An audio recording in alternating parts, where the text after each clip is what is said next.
So welcome to Why Am I Sick TV. We're in Prague, and I'm really happy to be able to be talking with Anu Mehta, and she's from India, and she's also in Prague. We've just done a hypnosis and morphic resonance training.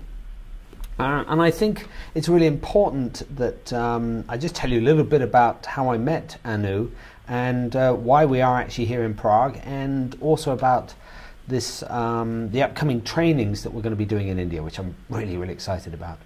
So I met Anu at a Meta medicine training with that I did with Marta Noskova, and she just loved the meta medicine work so much that she said, I want to train even more. And during that time she's gone on to do the practitioner with me in Bristol, and then went on to do the what is one of the masters in my master's training group, and has been with me for the past year. So I'm very excited to be able to talk to her, especially about what we're going to be doing in India. So let's go and have a conversation with Anu. Hi, Anu. Hi. Great to be able to talk to you and just, I don't know, just talk about what we're going to be doing in India very, very soon. And it's very exciting for me because in India for the last 9 months we've been launching meta medicine, the first level. Yeah. And people are really looking forward to seeing you there for the second level. And basically it's about how you know, how many people, there's so many therapies, there's so much going on over there, but how people are really taking up to meta medicine. They're really excited about it. They find it different. I think so, and I think before we actually talk more about that, let's just say what meta medicine is, and so that people can get an idea of why this is so important and what's different about it from all the other fantastic therapies that are out there.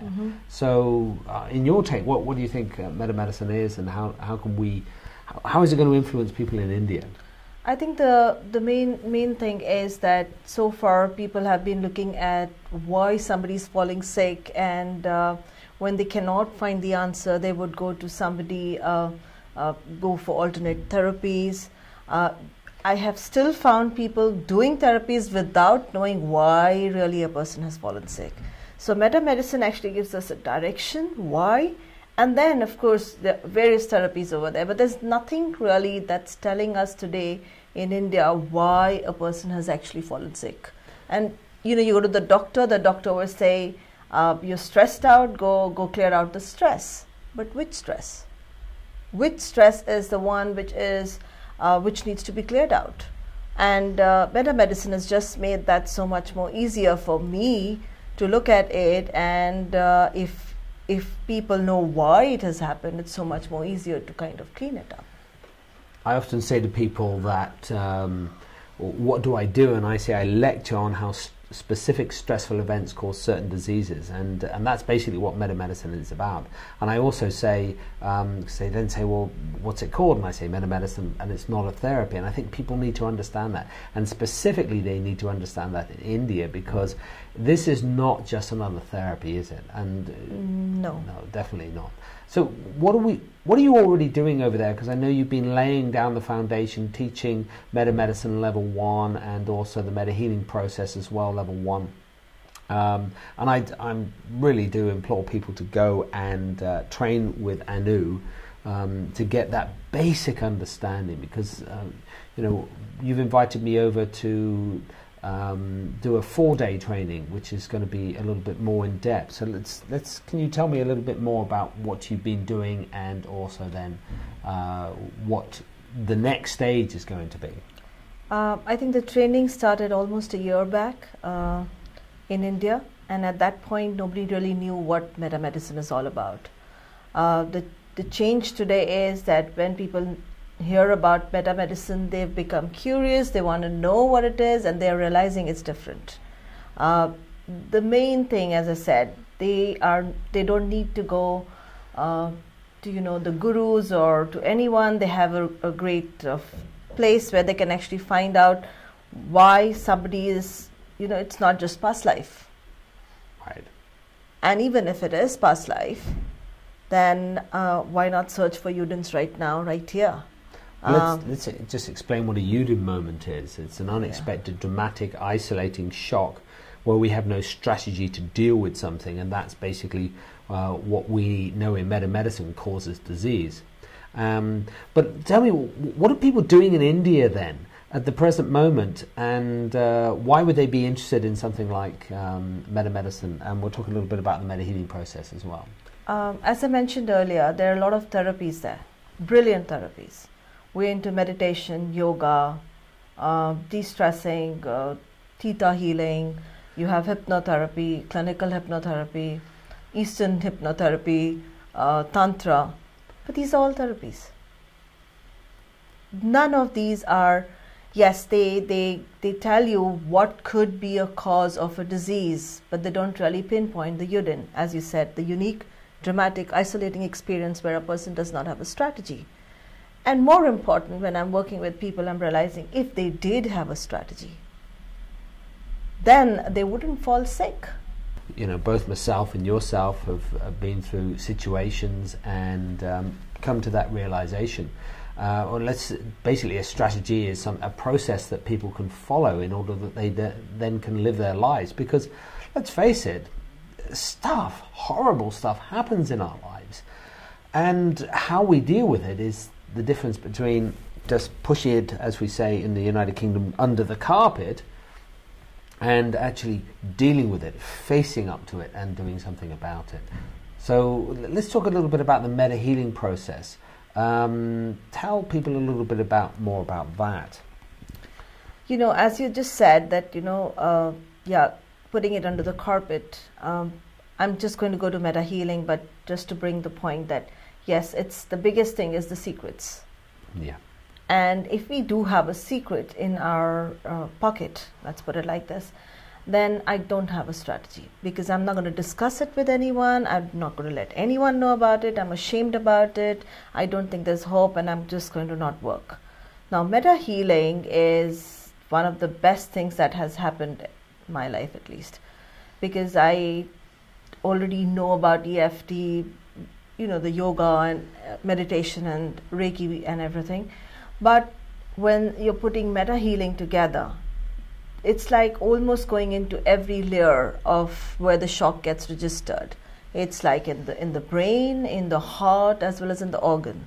And it's interesting how small things are captured there, the clues, the visual clues, the audio clues, the sounds, the smells. The smell is very important in India. And the thoughts that get captured over there. So meta healing process, yes, the UDIN is already there. That's a unique, dramatic, isolating experience where people didn't have a strategy, but it's left behind energy. And meta healing actually goes and removes that energy completely. And it doesn't matter whether it's coming from past life, whether it's coming from generations.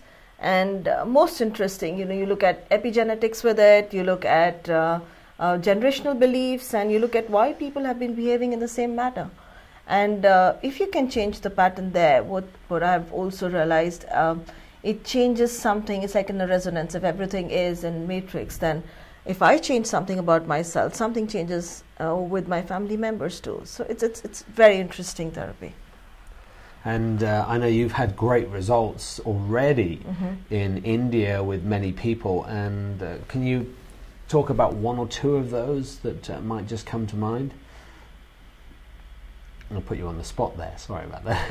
Yeah. But I'm sure there's a couple of people. I know we've had many discussions around this. So. Yes, it's most of the things that are kept quiet in India are all around child abuse.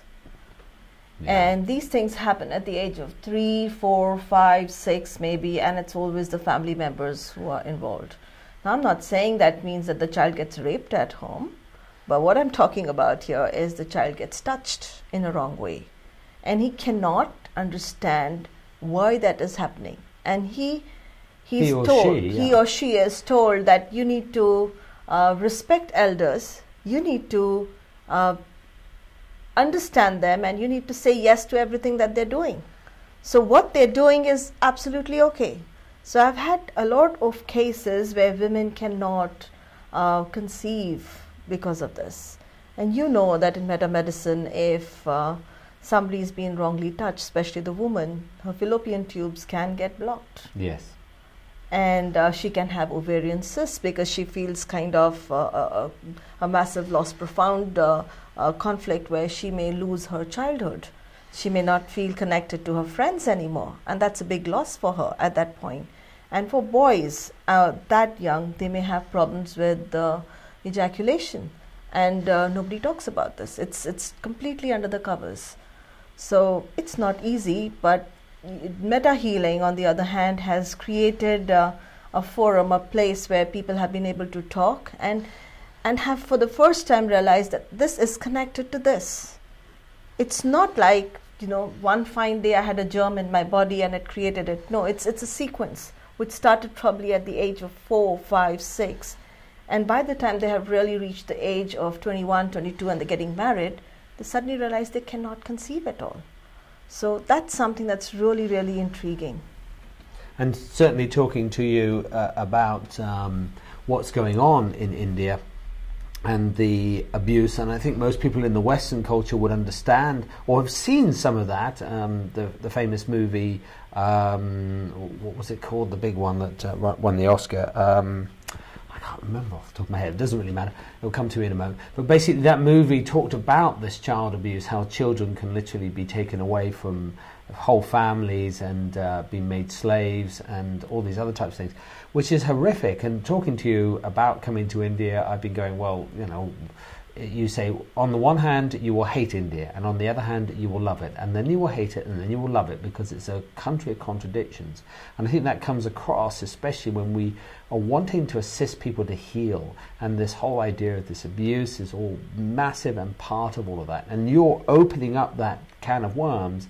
But I think what's incredible is you're opening it up but giving them a solution that can directly affect them straight away. And I think that's amazing. And we're going to then go further into that when I come over and share some other more in-depth information, which is just mind-blowing, I think. Because of what's happening, Richard, over there, you have so many children who have got psychosis, obsessive compulsive disorders. I know of so many children who probably because they were, I'm talking about boys now, who were abused probably, and puking, vomiting, to throw up all the time. They also have obsession about keep cleaning themselves, and there's so many people who need help. It's like, can they go to a doctor? Can they go to a psychiatrist? Does he really going to sit down and ask him, were you abused? Are people going to talk about it? No. So I'm just creating a forum where people feel safe enough, and it's not like it's professional, yet it's at a place where they feel, yes, I can trust Anu enough and we can talk about it. So it's not just talking to me, it's talking in a group when we're having these trainings. And that's what changes the fact that it's not a secret anymore. When it's not a secret anymore, they also get a strategy. They also realize that in a room full of 15 people, there may be 10 people who've been through that story. So it's not unique anymore. So it's not so dramatic. And they don't feel isolated anymore because they're in that group. And you coming to India would change the way people are looking at it further, because you'll be able to talk about stuff that you are training me right now. So, it would they need to get this best knowledge which is across over here. And my whole motive is that they get this so rightly that they can then not feel helpless and not empowered. So with you coming, I think it could create a lot of empowerment for a lot of people. And I would be really grateful.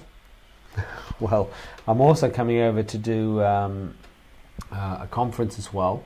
The conference is an integrative medicine conference, and that's going to be at the end of January, and then we're going to do 4-day training at the start of February. It's going to be fantastic, and you'll find out more about the dates on the video here. It will come up over time. So we really do need to conclude about that, but I'm so looking forward to coming over to India, and I think it's going to be amazing. It's going to be an amazing experience for me, and I really want to be able to share a lot of this information, and you're laying the foundation here, and may we just get out to so many more children and adults that have been affected, and start this this massive healing process, and let it just sort of flow all the way around, like this information is starting to around the world. And by the way, the name of the movie was Slumdog Millionaire. I remember now.